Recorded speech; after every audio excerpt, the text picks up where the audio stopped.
c'est vrai que mes voies d'accès ou mes portes d'entrée par rapport à un texte théâtral, dramatique, viennent de l'opéra, parce que je me suis formé en tant qu'assistant à la mise en scène à l'opéra principalement, donc il y a un rapport très musical aux choses. Et j'aime entendre les choses m'émeuvent tout de suite dès qu'il y a dès qu'il y a la conscience de la musicalité d'une partition.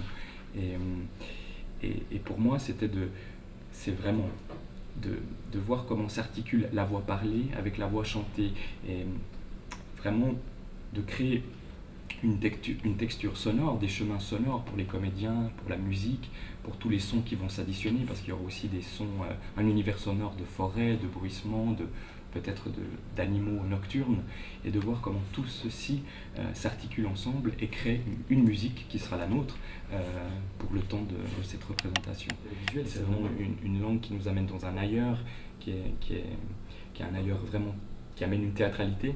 Ça, pour moi, c'est important.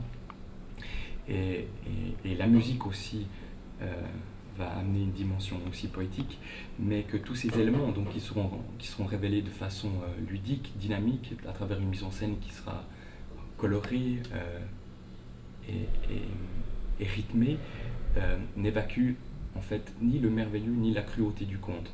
Parce qu'il y a du merveilleux, bien entendu, mais le conte est très cruel, et je ne veux pas gommer ou arrondir trop les angles, parce que c'est une histoire terrible. Et je pense vraiment que, en tout cas pour moi, c'est dans cette histoire, ou comme dans la vie, en fait, c'est vraiment la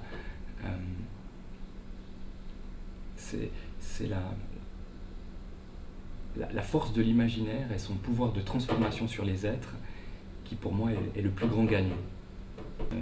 Pour moi, c'est important que le même acteur joue la mère et la sorcière, le père et le marchand de sable, parce que en relisant les écrits de Bettelheim, et puis je trouvais intéressant de montrer que la mère est à la fois celle qui nourrit, qui protège. Elle est plutôt castratrice dans le conte, bien entendu, mais voilà, elle fait office de mère, mais elle est aussi la mère qui dévore, donc la sorcière. Et le père, qui est une figure plus conciliante, plus généreuse, se transforme en marchand de sable.